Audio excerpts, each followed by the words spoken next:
There's a point where effort stops translating into progress and people blame themselves, not because they're disorganized, not because they resist structure, but because every small decision still needs a human. And we're talking about approvals, follow-ups, status checks, moving information from one place to another. Each task on its own feels manageable, but almost insignificant. But together, they quietly exhaust the people carrying them. By the time someone finally says, we should automate this, the team is already tired. And that timing matters more than most leaders realize. Automation usually enters the conversation at a very specific moment. Growth has started, volume has increased, expectations haven't slowed down.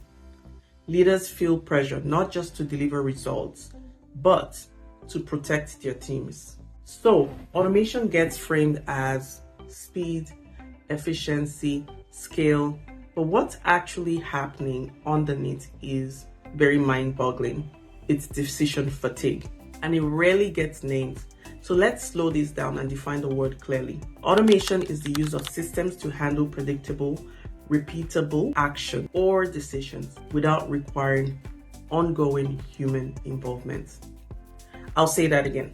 Automation handles what is predictable and repeatable so humans can focus on judgment, context, and care.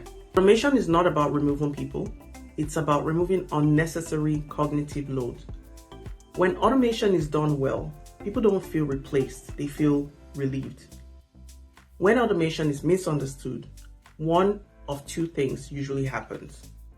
First, teams automate too early, processes aren't clear, decisions aren't defined, exceptions haven't been thought through. Automation doesn't fix the confusion, it just moves it faster.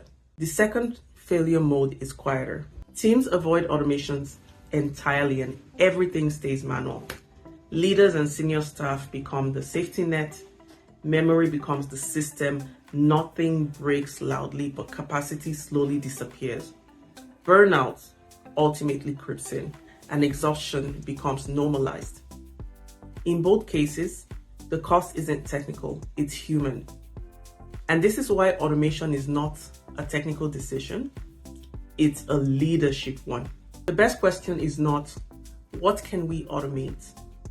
The better questions are, what decisions repeat every single week?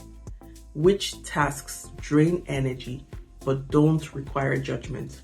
And which moments must stay human, no matter how scalable automation becomes? When leaders answer those questions calmly, automation becomes support. When they answer them under pressure, automation becomes another source of strain. So now before I close, I want to name what this is part of. This is the first episode in a series I call Tech Word of the Week. The terms in this series are drawn from the Secure Growth Blueprint, which I released in November of 2025. So each week, we take one of those terms and examine it through a leadership and systems lens. Not to rush decisions, not to push tools, but to create clarity before action. This series is designed for leaders navigating complexity, who want stability and not speed. We'll view this week by week. And so this week, don't rush to do anything, to automate anything. Just notice where decisions repeat. Notice what quietly drains attention. Notice where people are carrying work a system could hold instead. That's awareness, not the tool, is the real starting point. So hold this lens this week. We'll build on it next.